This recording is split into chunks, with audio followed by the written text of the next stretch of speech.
So hey anime fans. The series name is What If Naruto Got Harem with Kim Possible. So let's start the series. Okay, listen, I have no idea who you people are, but I am not some spy. I was sitting in on some scientists that were working with some device and there was some kind of accident. That's all I know, said the girl who was bound to a chair in a darkened room. Honestly, I don't even know where I am. Even if you may be telling the truth, you must realize how utterly ridiculous it sounds, Ms., said the large man with the scarred face and the bandana over his head. Possible, replied the kid. My name is Kim Possible, you have to believe me. I have no idea what this place even is. Well, Ms. Possible, you'll soon find out. Until such time that your story can be verified, the village council has ordered your arrest. Until we find out the truth, you are a prisoner in this village, and you will do as you are told, stated the person, as he exited the space for questioning. Why do these kinds of things only happen to me? She asked when she and her friend Ron Stoppable recovered the stolen pan-dimensional vortex inducer and were invited by the scientists who created it to see what exactly it could do. Unfortunately, something went wrong, and she was sucked into some strange interdimensional portal. She woke up in a prison cell after a while. Kim inquired, completely taken aback by what was taking place. This time, she stayed trapped until her captors decided she posed no threat. She blew a strand of hair out of her eyes and was unable to move from the chair she was trapped in. It didn't help that she had nothing to help her escape. All of her technology and gadgets had apparently been taken away before she woke up. She had tried to run away, but whoever it was, they could do things that even she couldn't, which went against her personal motto. I can do anything. But for once, Kim Possible was losing her temper in a serious situation. The room was hot, she hadn't eaten in maybe 24 hours, she was tired, and she was worried about her future. Through the open doorway came the scarred man and a purple-haired woman with a brown trench coat, skirt, and fish netting over her top. After letting her go from the chair, the scarred man said, Well, Ms. Possible, the council wants to see you. You can argue your case to them, but they will determine your fate. Kim realized there was no point in trying to run at this point, so she was led out of the room through narrow hallways until she was finally taken outside, where the light momentarily blinded her. This was her first time outside, and she was amazed by the sight, which seemed to be a mix of old and new construction. In the distance, a mountain with 4 enormous faces carved on it, reminding her of Mount Rushmore. Eventually, however, they arrived at a new building, where she was led once more through a number of hallways and corridors before they took their seats in a large room that looked like a courtroom, and where several people were debating her fate. Once they were settled in, the scarred man and the purple-haired woman bowed on their knees before forcing Kim to do the same. Kim Possible, if that is your name, you have been charged with espionage within our village. If you are found guilty, you could be sentenced to life imprisonment, possibly death. You may plead your case before the honorable councils of the Leaf, before your fate is decided, said a very old man with an air of authority, smoking a pipe, and wearing a large hat with the symbol Kim, which is the Japanese symbol for fire. Yes, honorable councils, she began after getting suspicious stares from most of the council members. My name is Kim Possible, and I was on a mission for several scientists, trying to recover a stolen device, she continued. And you believe that this device has arrived? The eyes seemed to bore into her, making her already uneasy a little more. Inquired one participant, whose eyes were ghostly white and pupilless. No, Ron and I were able to recover it, and the scientists requested us to show them what the device could do. It turns out that it can open portals to other planets, and I was dragged in during a lab mishap, Kim said. Do you know why this accident occurred? A woman with spiky hair and scarlet triangles on each cheek inquired. I don't remember, Kim replied. Everything that happened between the device's activation and her being drawn in was a complete blur. the guy with scars said. Honorable Counsel, if I may, the girl may have lost her memory due to a blow to the head. The old man with the hat remarked. Thank you, Ibiki. But your story is much less credible because of your head trauma and mild amnesia, Ms. Possible. Kim exclaimed. But you must believe me, it's true. Aside from that, her physical examination indicates that she is otherwise in peak physical condition, and she has proven, through a few escape attempts, to be resilient, with some skill in Thai spirit art, and with low ninja training level chakra reserves. The purple-haired woman continued. She also had some burns, but they were superficial at best, but still. She handed the elderly man a file as he gave her a critical glance. Lord Master, if I may speak, remarked another senior member of the council. The old man looked over her documents and muttered, She's fairly strong while having apparently no prior shinobi training. While training could be dangerous, perhaps she could be of use to this village, stated the elderly woman who was standing. So, I propose that she be married off to her friend Uchiha so as to begin repopulating the Uchiha clan. Being as strong as she is without shinobi training is incredible. She would make a fine first wife for the Uchiha. At this point, Kim's eyes opened and she began to struggle. They were talking about breeding her like cattle, but her guards and handcuffs kept her quiet and down. Many council members took pleasure in the elderly woman's actions until a heavily wounded person stood. While such an idea has merit, Koharu, the Uchiha may have any female in this village. I believe there is a better choice, one that if we don't use could be lost to us forever, he said. And what is this better choice, Danzo? Said the elderly woman. Yes, I also want to know what you think this girl's fate should be, said the old man with the pipe and cap, his countenance skeptical. As you all know, the Uchiha were amazing shinobi, but there is a genin in this village who I believe has even greater potential, Naruto. Several eyes widened while several others narrowed. You could tell who was surprised and who was suspicious. Hear me out, said the man. We all know of the boy's condition. He currently has a chakra level even higher than his Jonin sensei, bordering on master level, without tapping into its power. He also has amazing healing ability, and enough hidden talent to overshadow even high-level ninja training. The boy learned and mastered the Master Bunshin no spirit art in a matter of 3 hours, something that takes most Jonin several months to accomplish. If he were to start a clan, they would be a force to be feared. However, as it is, he will likely never get married because of what he holds. But here, right now, we can get it started. If we pass up this chance, we may never have another. The man then sat down, gaining much agreement from the rest of the council. The old man moaned. Are you all in favor of marrying this girl off? He said, getting a big commotion of people in support. Are you all opposed? The man groaned again after maybe 5 or 6 votes were cast against the motion. The motion carries. Naruto and his team will be getting back from their mission in Wave later today. The girl will be brought to my office to wait for her new husband, he said. Kim was dragged up and guided through the building's hallways after the elderly man from earlier.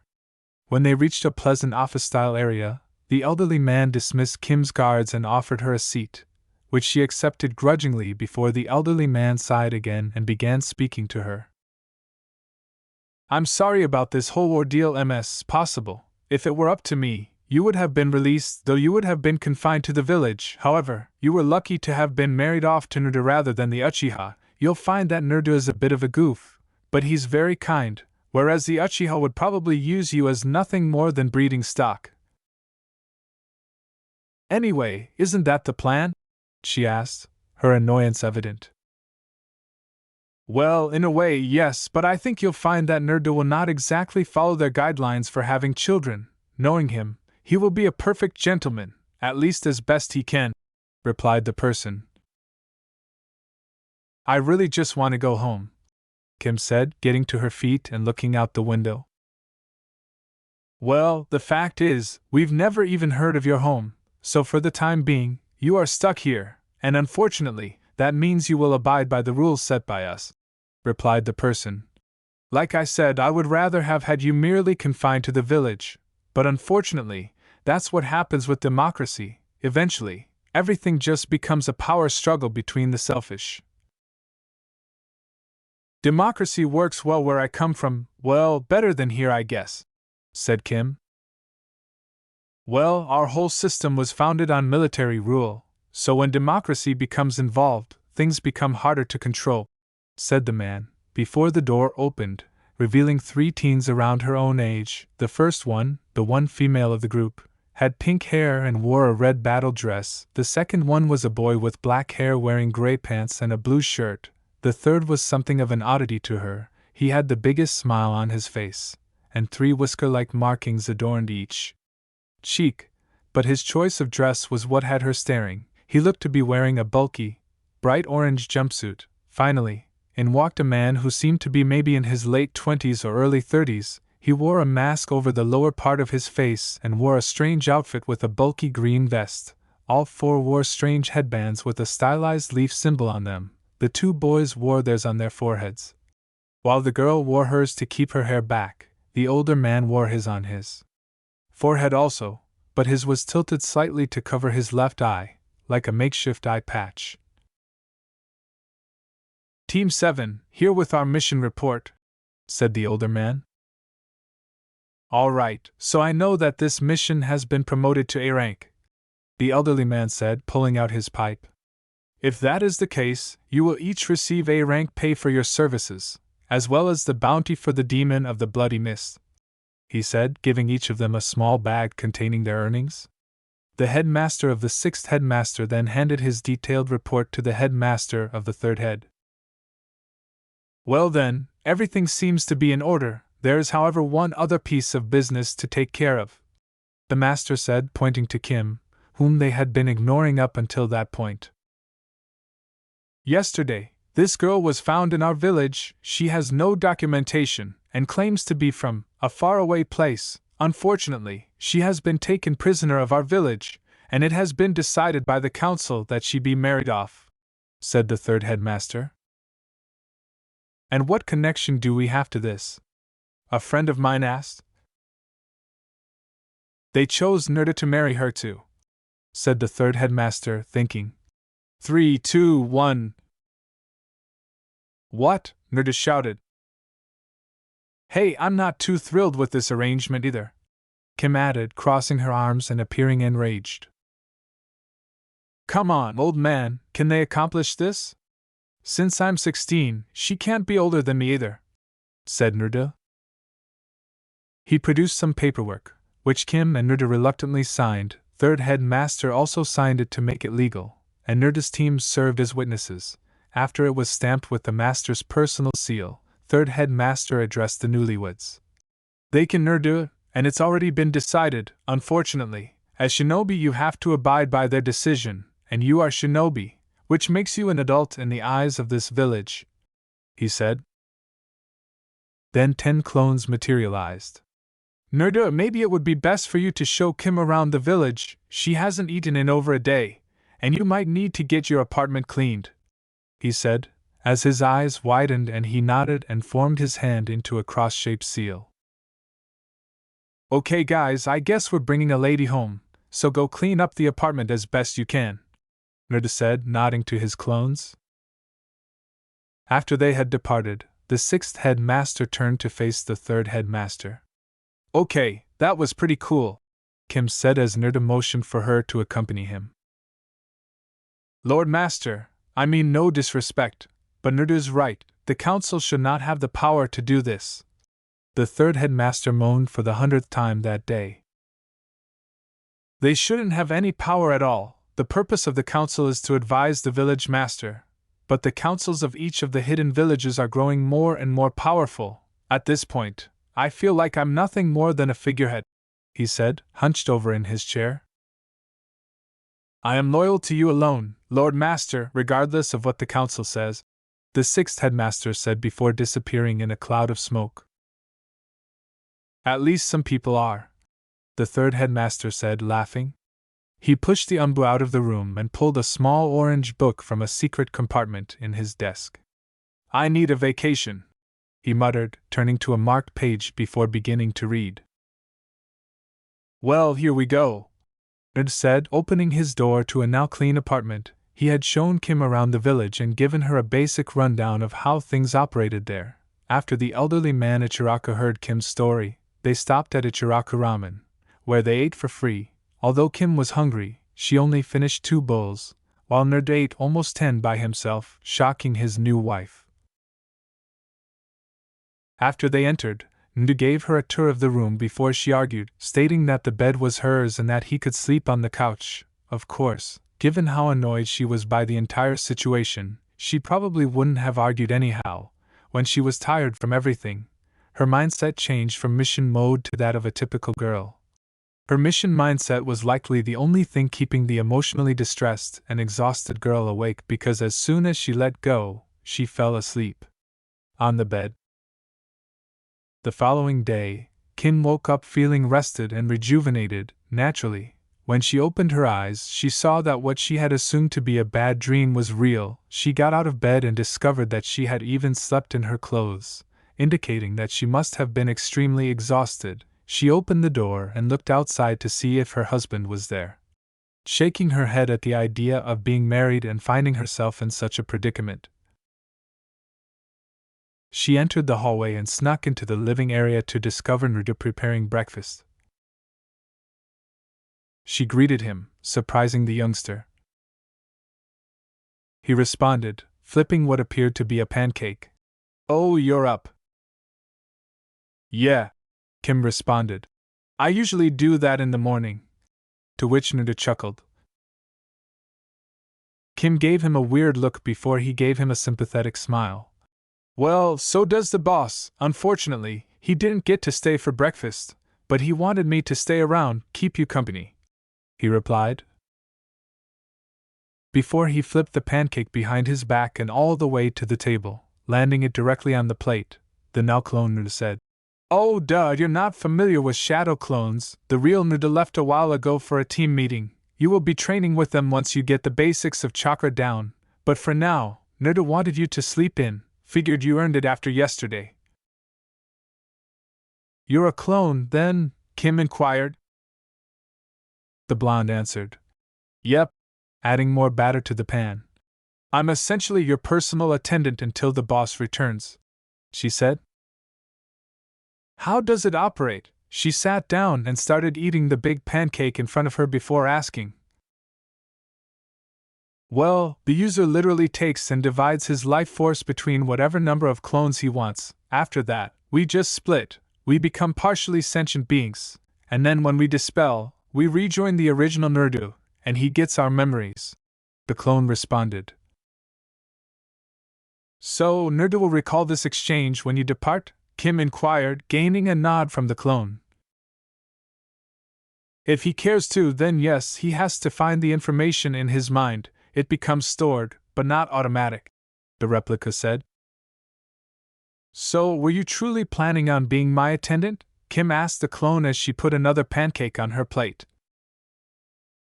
Yep, after hearing your situation, Naruto decided that you should be made as comfortable as possible until you can either thrive here on your own, or until you finds a way to get home, remarked the clone as it sat down. She asked, Are you going without food? No, Naruto ate before he made me, so I'm not hungry, replied the replica. When you finish, you'll probably want to take a shower. You know where the bathroom is. And the old man master was here. He brought you some new clothes for you to wear while you're here. Yeah, a shower sounds really good. That prison cell wasn't exactly the cleanest room, replied Kim. Neither was the interrogation room for that matter. The clone pointed to a number of her devices, including her communicator, which she immediately reached for when she saw it, and said, Oh, and he also brought the things they confiscated from you when they found you. He said he honestly hopes you don't try to escape using them, though how you could do that with what I saw is a mystery to me. She added, not surprised to hear nothing but static when she tried to contact Wade. Figures, the one thing that would be the most help for me, and it doesn't work here, she said, not anticipating that it would be up for interdimension connection.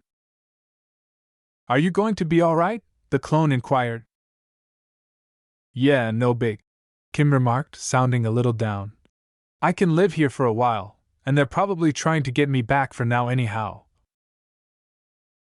And they will, don't worry about it. While it's probably not your favorite thing to think about, you're married now, and I can guarantee that Nerd isn't gonna make it hard on you, if I'm any indication, the copy replied.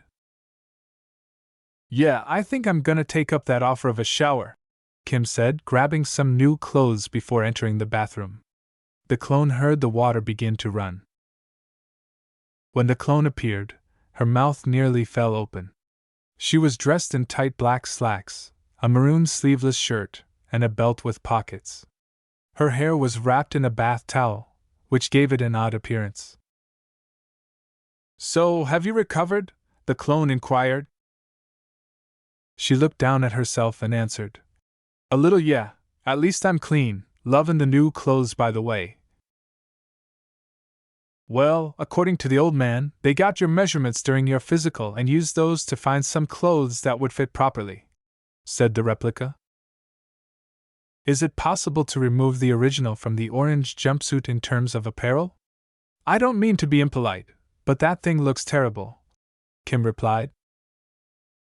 The clone, who she saw was only wearing the trousers and a black t-shirt after taking off the jacket, responded. Good luck. Since we started getting made, we've been trying to convince him to change his look, but he never listens. We hate this thing with a passion. In any case, why does he wear it? She inquired. It's some sort of subconscious need for attention, replied the replica. If you can get him out of this, we will be eternally grateful. Kim smirked and responded. Don't worry, I can do anything, that's my motto. You know, I do believe you can, but it's not going to be easy, the replica said. What will be difficult? The clone immediately exploded into smoke as they both turned to face Nerdu. Nerdu closed his eyes for a time before he groaned and stated. Oh, he's right, it won't be easy, I like my orange.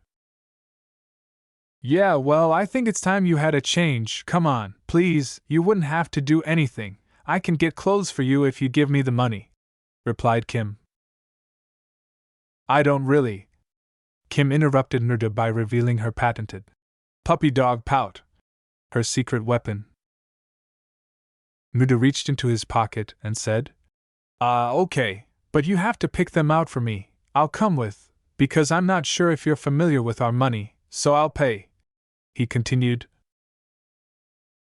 Kim simply grinned contentedly as Nerdu looked at his quite strange frog wallet to see how much cash he had. With Kim following, Nerdu gestured toward the door and said, Okay, let's go. So, according to your clone, I will be receiving training from you guys? Kim remarked. Yeah, according to the old man, while the council doesn't want you. Escape. Not teaching you to use chakra in a world like this would be grossly irresponsible, replied Nerdu. Can I find out more about shadow clones, then, hopeful, she asked. Nope, replied Nerdu. The shadow clone is way too difficult for you to handle, at least at this point in time. Do you not remember everything I told you about how I can do anything? Kim stated. Yeah, but shadow clones are dangerous if you don't have enough chakra or you don't know how the technique works, replied Nerdu. Unless you're proficient enough to control how much chakra you put into one, they split your chakra evenly between you and them. Basically, it can knock you unconscious, or in some cases kill you, and even if you can do it, you have to be careful. You gain the exhaustion of your clones, and you can also overload your mind with info if you have them studying and you disperse them all at once. What makes you seem to have direct knowledge of this, despite her belief that she already knew the answer? Kim asked. Nerdu was laughing as they entered the store. I once made about 30 clones and had them each read a different scroll from the shinobi library. I dispersed the clones all at once, and I woke up 3 days later in the hospital. Apparently, I had gone into a coma while my brain processed the information.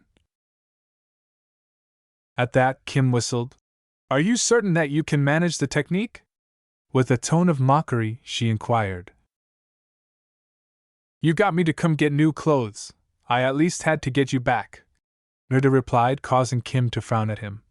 Trust me, missus, he said. All right, just don't call me that again, Kim sighed. Nerda replied carelessly. Yeah, you know, I'm not exactly thrilled to be married to you either, Kim said. And what's wrong with me? With a hint of offense. It has nothing to do with you personally, Nerda replied, observing Kim browse for outfits for him, the whole married thing. Kim said sarcastically. Well, that makes me feel so much better about everything. Selecting a number of items of clothing before handing them to Nerda and instructing him to try them on in the dressing room. When he emerged, he received her approval and was wearing a black t-shirt and gray shorts with pockets for his ninja tools. However, that was just one of several outfits she had selected for him, so they spent the next hour trying on clothes. The two took their purchases and departed after everything was paid for, which took a significant amount of money out of Nerda's wallet. Naturally, Kim also insisted that Nerda leave in his new attire because he wanted to get rid of the orange as soon as possible. Nerda put on his black t-shirt and gray shorts, and he threw his jumpsuit in one of the bags. A guy dressed like a cat, with a bandaged bundle strapped to his back and purple makeup, was holding up a child by the shirt as they cut through an alleyway on their way to a Chiraku's for lunch. Next to him was a girl, with a huge metal object strapped to her back and her blonde hair tied in 4 ponytails. Sakura and 2 other children were also in the alley. Kim pointed at the boy and girl carrying the objects on their backs and asked, Any idea who they are? The Catman's eyes widened and he dropped Konohamaru, who went up to Nerdu, when Nerdu observed. Not a clue, but I don't think it would be a good idea if anything happened to the kid. He's the old man master's grandson. You know, he answered. For once, I'm glad for that title. The girl replied. I told you that you were just asking for trouble. The cat guy muttered. I had no idea he was the damned master's grandson. The girl said. Gara will kill us if he finds out. Nerdu stepped over to the group and inquired. Your sensei? He has every right. No, our brother, and I mean he will kill us, the shaky girl muttered. Come on, you can't mean that, said Kim. The voice said. Had you done something so stupid as to hit the boy in an allied country, I would have. And both of them froze. As they turned to face the voice's source, they saw a red-haired boy with an odd outfit and a gourd on his back.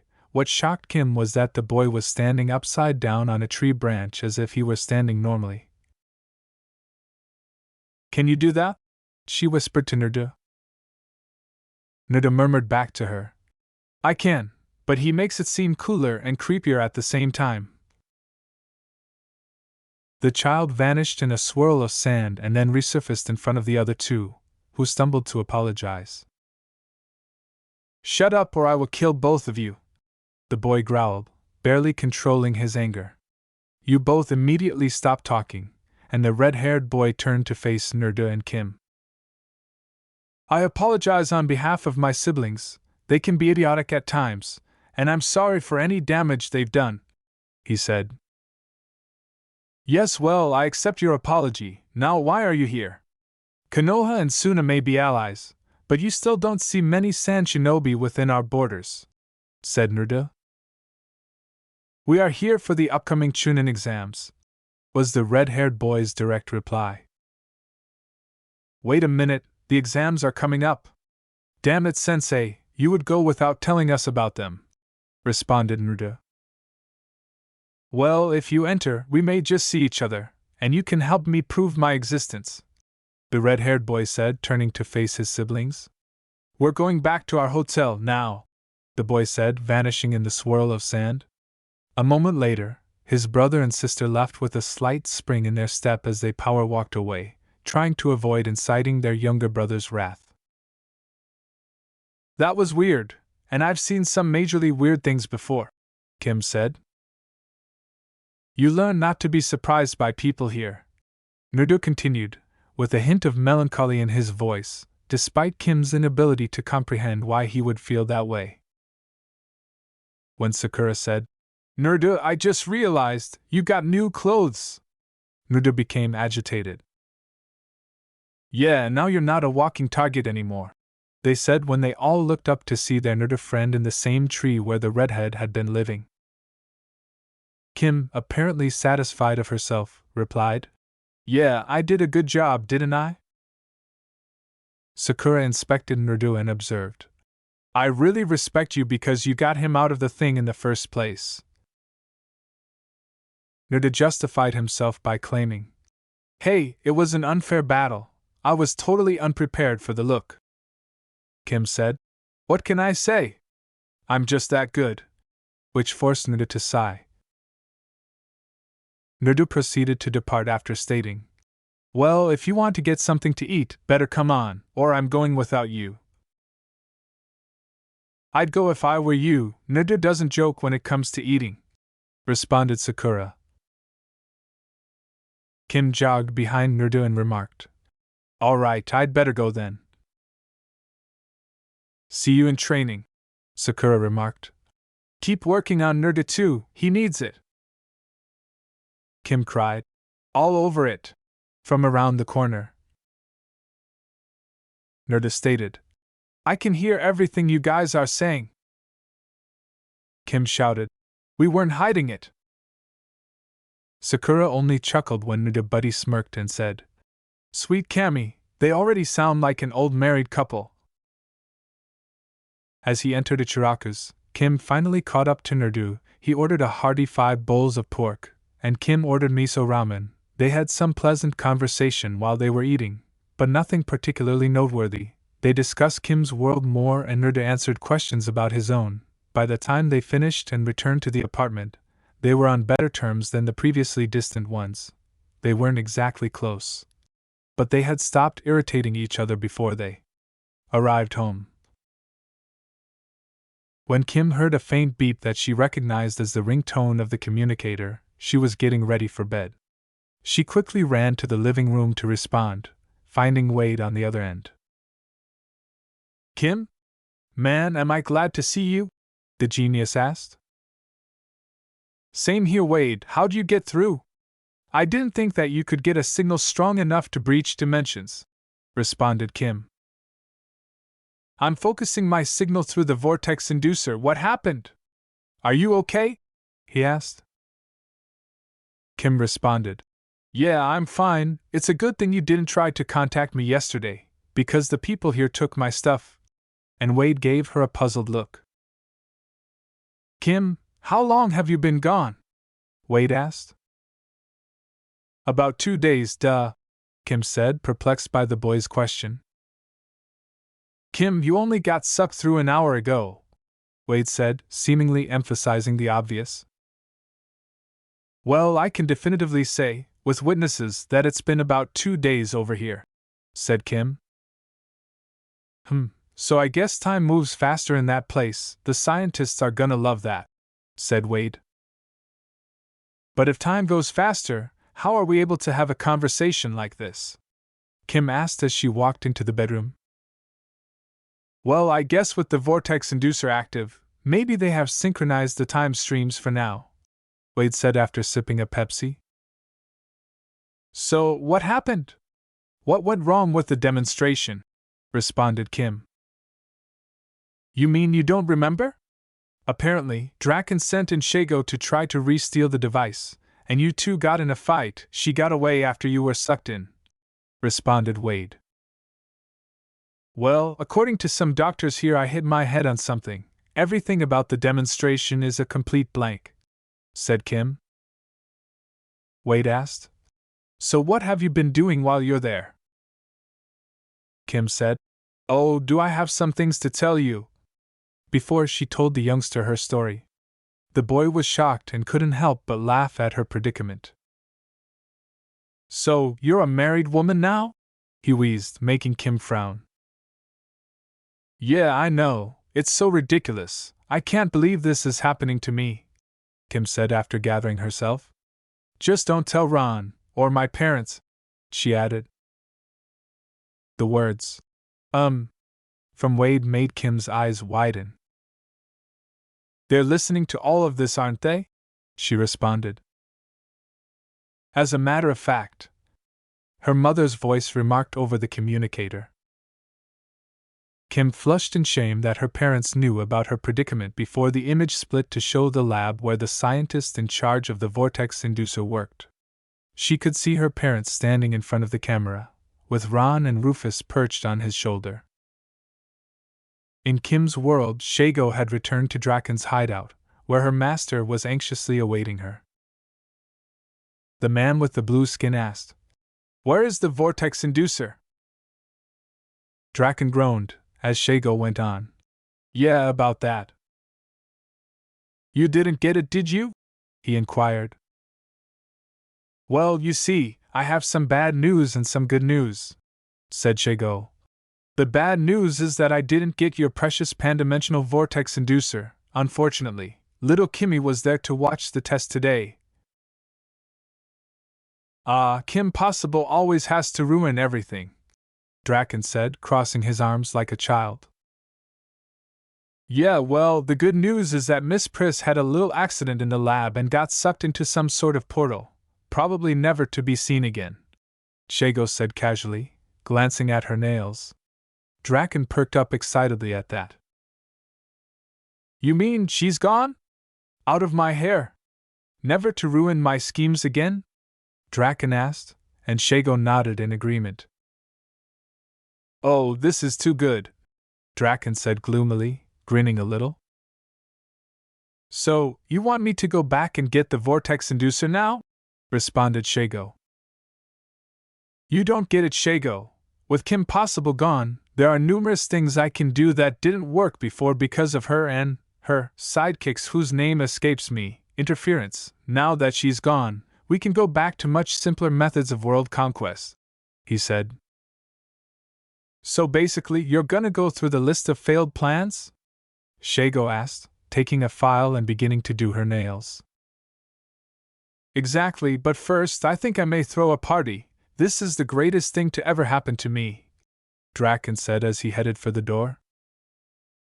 Shago grinned and said, I wouldn't doubt it, when Draken heard her and shot her a suspicious glance in return. Draken responded, Please don't ruin it, Shago. I'm in a really good mood.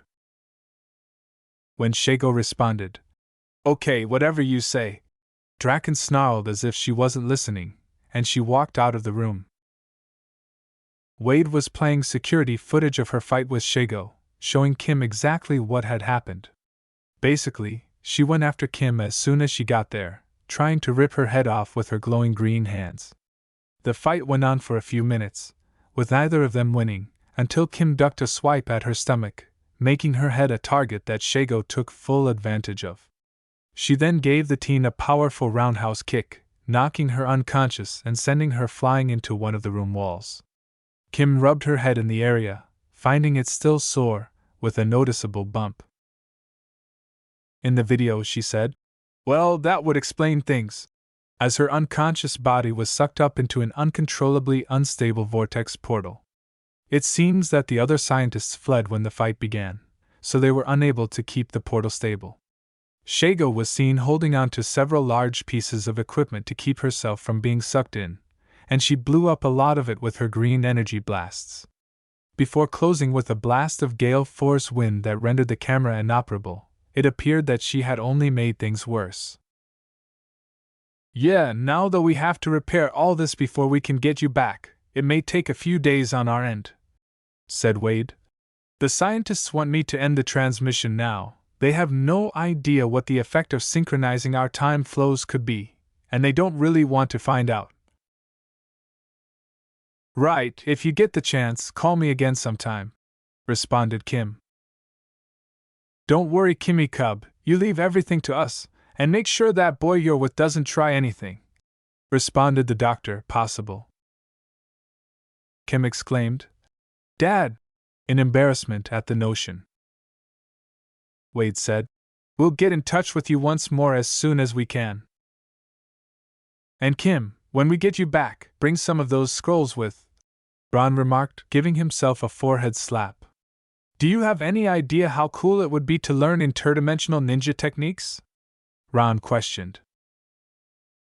"Ron, I haven't even learned anything yet, and what makes you think there will be scrolls?" replied Kim.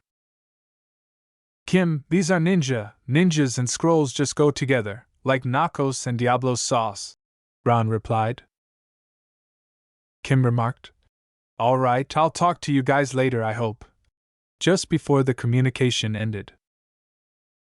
Still believing that it might have been a bad dream, Kim woke up early the next day.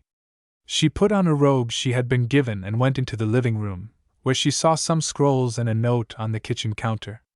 She took the note and found it to be from the master, and it read, "These scrolls describe the basis of how to tap into your chakra. Before you can work with Naruto and his team, you will need to learn the basics. I'm sure Naruto will help you when he is free. Now, there are a few things you should know pertaining to you and your arrival. When you arrived, you were muttering incoherently while unconscious. We have figured that you cannot naturally speak or read our language.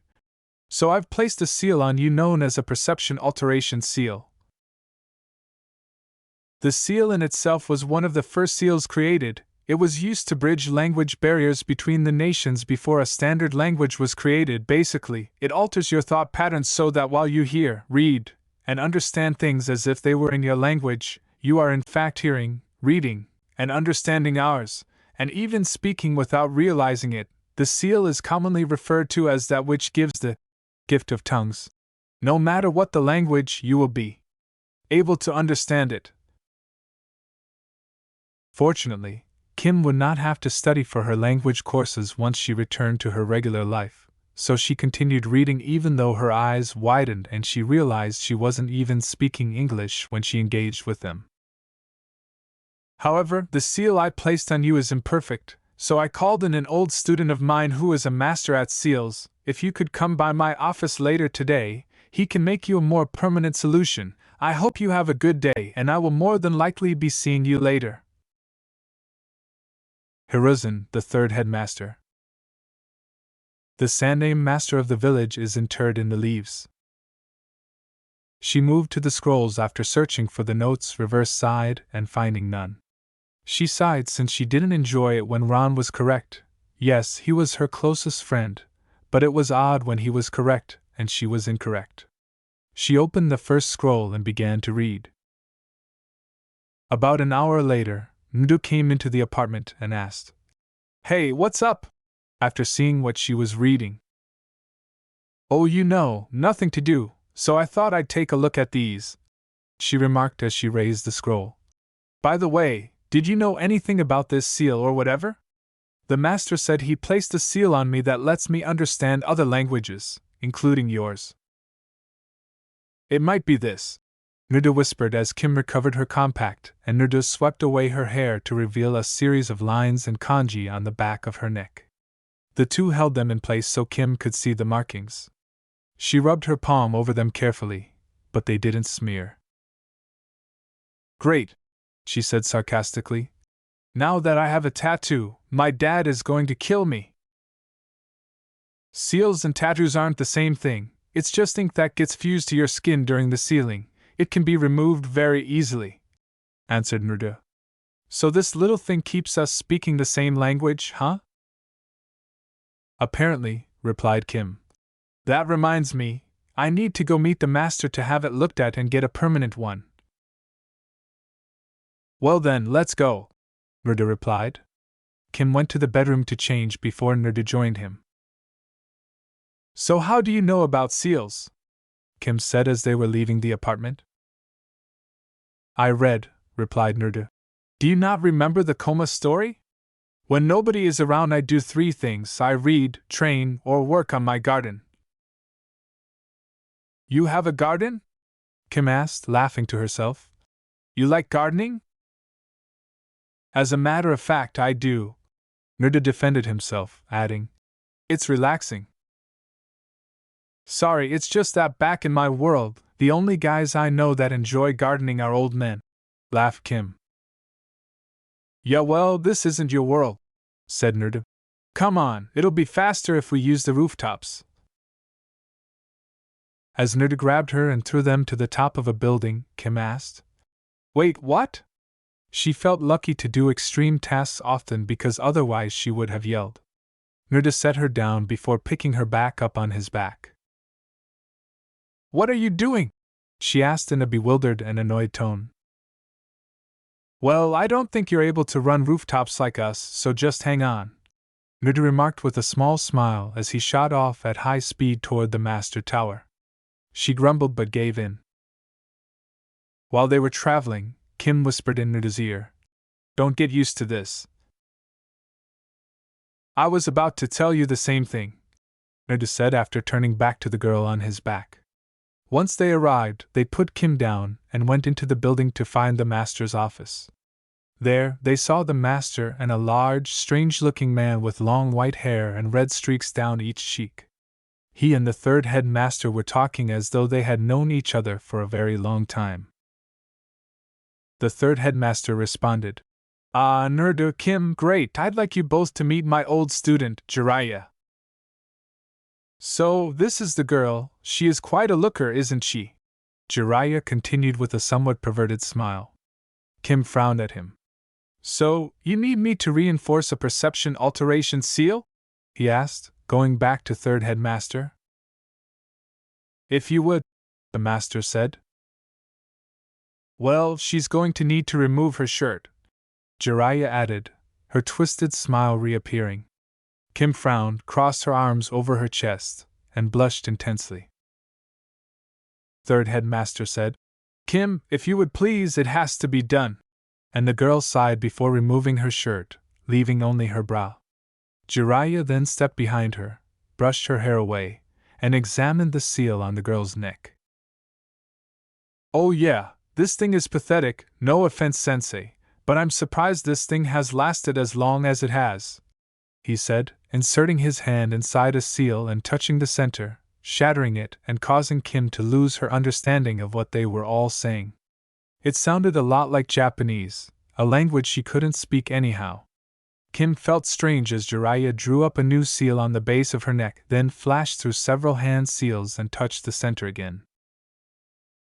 There, that should do it, one permanent perception seal, Jiraiya remarked as the others in the room watched the seal glow a brilliant golden color. Now then, if you don't mind, I've got some research to do, and by now they've probably forgotten that I'm banned from the hot springs, he said, giggling perversely before disappearing. You may put your shirt back on now, the third headmaster said, and the girl did so very rapidly. When she turned around, she saw Nerda staring at her with a blank, faraway expression on his face. I know you're not undressing me the rest of the way in your head, she said angrily, but got no response. Third headmaster simply laughed as her teenage side overpowered her, and she smacked him across the face, rousing him from his trance.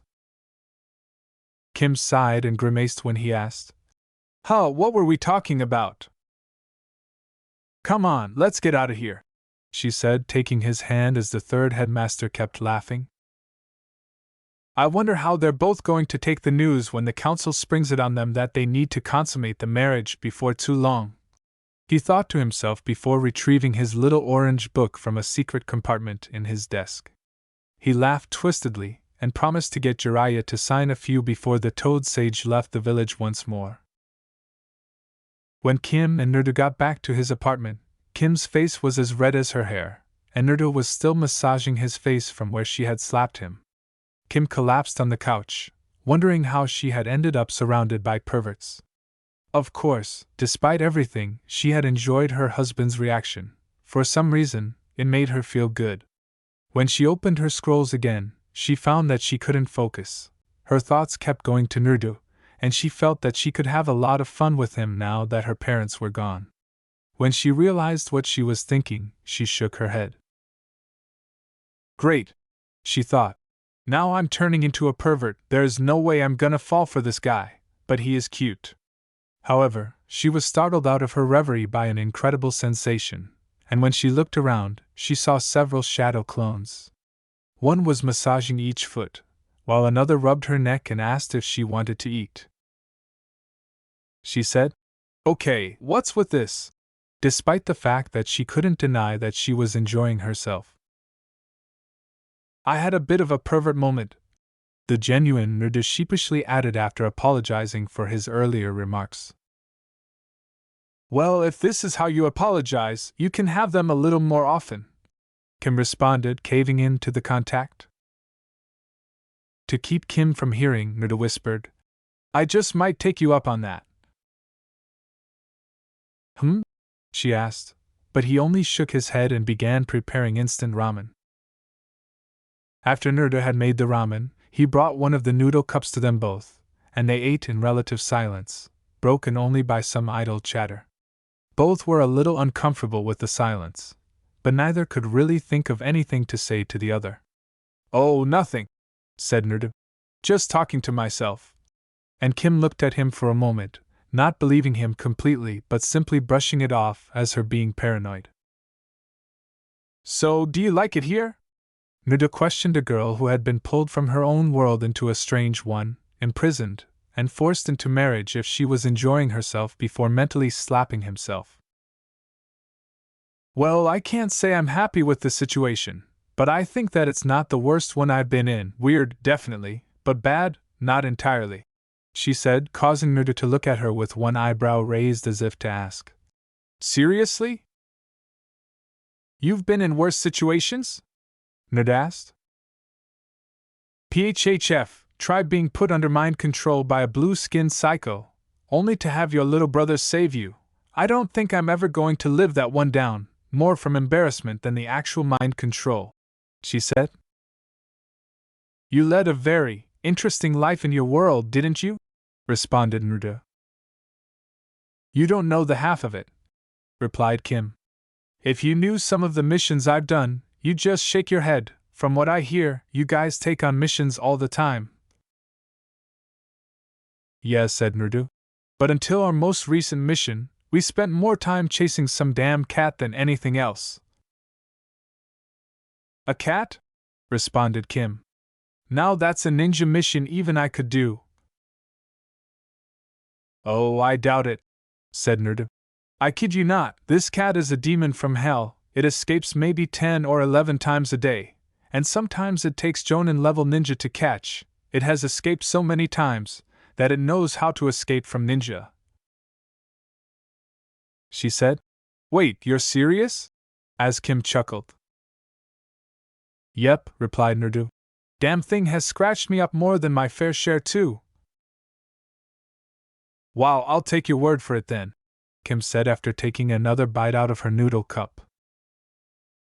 "Yeah, come to think of it, Sixth Head Master Sensei gave us something today," responded Nerdu, reaching for his wallet. "Some form for the Chunin exams. He said that's why he's been giving us a rest from actual missions." "Chunin exams?" asked Kim. "Yeah, ninja are ranked by skill," replied Nerdu. "You have basic academy students, then once they graduate, they become genin, like me, then they can become Chunin, then Jonin, and then there are the highly skilled ANBU Black Ops squads." "Are you going to sign up?" Kim asked, setting down her empty cup of noodles. "Hell yes," Nerdu said with a smile. "I've never been one to back down from a challenge." "What about the other two?" she said.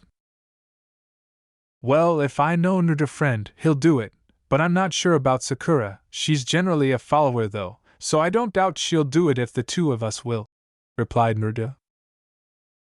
Kim muttered, "Interesting bunch," before hearing the communicator's tone.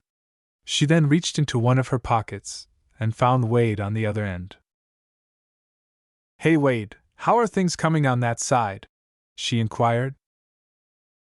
"About as good as you'd expect. Apparently, Shago really did a number on the lab, but they're hoping to have it ready soon," stated the young genius.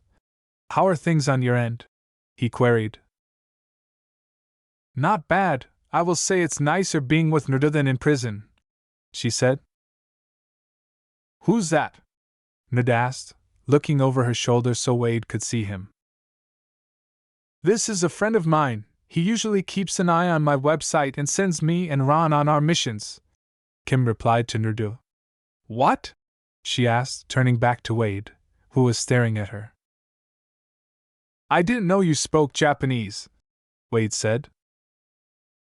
I don't, responded Kim. It's some sort of seal that allows me to speak and understand other languages. A seal? Wade said. Kim sighed and handed Naruto the communicator, which he lifted to show Kim's neck. Whoa, the genius said. I'm going to check this out. As a burst of light from the small device moved up and down the visible part of the seal. It appears to be an ordinary tattoo, nothing exceptional. Are you certain it accomplishes what you claim it does? He queried. Duh, Wade, how could I speak a language I've never attempted to learn without it? They replaced the other one, and when it was off, I couldn't understand a thing they were saying, replied Kim. All right. Wade then went on. How is married life going? Okay, not as bad as I would have expected. It's more like just having a roommate, actually, she said. Naruto, who didn't understand what was being said, collected his 5 and her empty ramen cup and carried them to the kitchen since he felt a bit left out but felt that it wasn't his place in the first place. Instead of taking a drink because he was thirsty, he took out the Chunin exam slip, went over it, and signed his name before putting it back in his pocket and choosing not to interrupt Kim while she was speaking. Hey Naruto, Naruto remarked as he turned around and noticed Sixth Headmaster outside his kitchen window. Naruto asked, What are you doing here, Sixth Headmaster Sensei?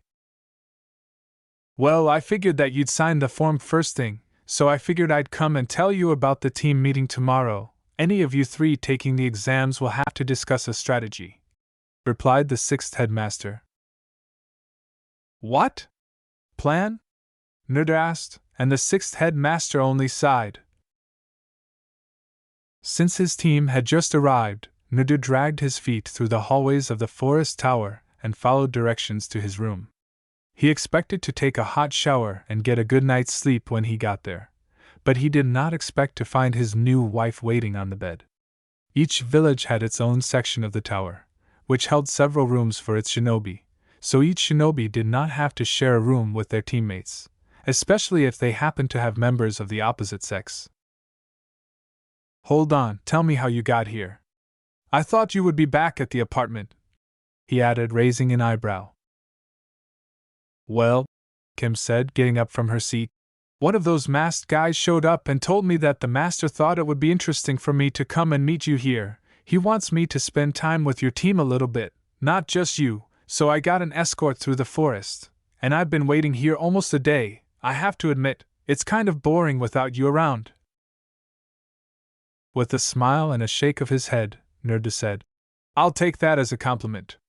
Can I enter to take a shower, or do you need to use the restroom at all? After tinkering with her communicator, Naruto went into the bathroom, undressed, and jumped back as the cold water hit him before it warmed up to a more comfortable temperature. He leaned against the wall, letting the water hit his head before it ran down his body to his feet and letting out a sigh. Kim replied, Go ahead, knock yourself out. And he lay back down on the room's only bed. He thought about wearing his cap, which Irika had given him, but ultimately decided against it because it made him feel ashamed to be living with someone else. He buttoned his shirt and left the bathroom to find Kim waiting for the shower, obviously wanting to get clean before bed as well. His entire shower only took 5 minutes, which was enough time for him to get clean and put on his pajamas. He found the sleeping bag he had been using in the forest while going through his belongings. He unrolled it to find a small room with a bathroom, 1 bed, and no furniture. The floor wasn't even carpeted, so the blonde could only sleep on the cold stone floor, or so he thought. Kim asked, Why are you on the ground? As she emerged from the bathroom in her own pajamas, which consisted of a simple white sleeveless shirt and what looked like trousers. She looked down at him incredulously while styling her hair with a hairbrush. "What do you say?" Naruto stated. "You're the lady here, you can take the bed." Kim shook her head. "Oh no you don't," she said. "I can take the floor for now. You've just spent 3 days in a dark forest, and who knows what you've got to do next. You take the bed." Notwithstanding Naruto's admiration for her thoughtfulness. "No, I'm fine," he replied. "And I'm not going to take the bed and leave you sleeping on the floor, so thank you for the offer, but I can sleep here." To which Kim merely glared. "Well, I'm not going to take the bed while you're on the floor either," she said as she sat down next to the sleeping bag and crossed her arms. "Since I'm sleeping on the floor, you might as well climb into that bed and get some sleep, because I'm not arguing with you on this," she said. The two just exchanged glances before Naruto sighed. He nodded and kept going. "Well, I don't want to see you sleeping on the floor, and you apparently don't want to see me sleeping on the floor. Would you take the bed if I did?" "You intend to share a bed?" Kim inquired, raising an eyebrow. "Well, it's obvious that we both want the other to have the bed, and neither of us is going to take it if the other doesn't," replied Naruto. "We don't have to do anything, just sleep next to each other." Sure, I guess," responded Kim. "If it'll keep you from sleeping on the floor, I guess we could give it a try." With a sigh, Naruto emerged from the sleeping bag and took Kim's hand. The two of them stood staring at the bed, blushing and refusing to look at each other. He motioned with his hand for Kim to go first, which she did, pulling back the blankets and sliding in. Naruto scooted over as he got into bed behind her, pulling the covers up and turning away from the redhead, and she did the same to the blonde. After a brief and awkward "good night" was said, and the two fell into a remarkably comfortable sleep. After feeling a slight weight on his chest, Naruto opened his eyes slowly. The light from the room momentarily blinded him, but when he looked down, he saw Kim's head resting on his chest and her hand wrapped over him, warmed behind his back. She seemed to be sleeping quite soundly, and he couldn't help but smile, even though his face was still flushed. The blush grew larger as he became aware of the strange, comfortable feeling in his pajama pants. Note to self, Naruto thought after breaking free from Kim's grip without waking her. "My wife likes to cuddle, at least in her sleep," he said as he carefully got out of bed and made his way to the bathroom to get ready for the day. Kim groggily sat up when she heard the noise in the bathroom, then realized which side of the bed she was curled on, and scooted back to her side. The door opened to reveal Naruto, with a toothbrush idly hanging from his mouth as he slipped a simple black t-shirt over his head, thankfully without disturbing the toothbrush. "Hey, did I just walk over to you, or what?" Kim was embarrassed to ask the question, and her embarrassment grew when Naruto unconsciously removed the brush from his mouth and shyly touched the back of his head as he spoke.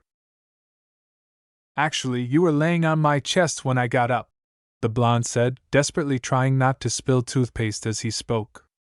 "I just figured you were cold or something. Don't worry about it," he said.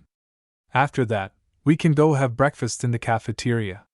That was obviously a lie, but Naruto wasn't going to admit that he had entertained the idea that maybe she was warming up to him in some way, or even more embarrassing, that he enjoyed it. After saying, "Sounds good to me," Kim jumped out of bed and went to the bathroom to change. She put on her newer black pants and maroon shirt, leaving her pouch-covered belt on since she didn't think she needed it. Before they went downstairs for breakfast, Naruto was allowed to rinse and spit. The 5-day limit was just 1 day away, and there weren't many teams in the cafeteria when Naruto first arrived. All of the Konoha rookie teams appeared to have arrived at the tower and were seated in a large group without Naruto friend, but given how odd Naruto friend had been acting since the forest, Naruto wasn't too surprised. He said simply, "Hey guys," as they walked up to the table.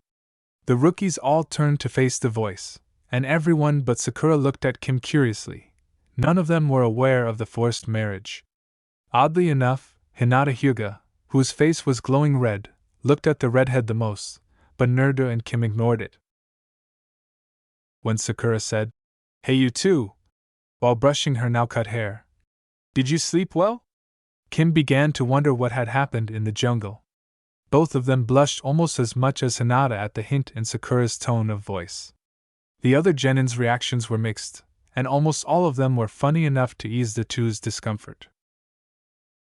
Shikamaru Nara, who had been leaning back in his chair, fell to the ground in complete amazement when Choji Akimichi spat food or drink from his mouth for the first time.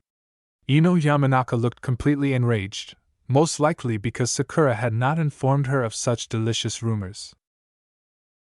It took a lot to annoy Hinata, let alone anger her, so Kiba Inuzuka decided it would be best to keep his remarks to himself. To the annoyance of both of them, he gave a little wolf whistle, and if Shino Aburame hadn't pushed him, he probably would have said something lewd. He then pointed to Hinata Hyuga, the team's female member, whose face was red, but not out of shyness or embarrassment. When Naruto said, "Wait a minute," in a low voice so that no one in the room could hear, Sakura just smiled and laughed. "How did you find out we shared the same bed last night?" The pink-haired girl said. "I didn't until you just now told me," which made Naruto smash his head on the table and Kim raise her hands in frustration.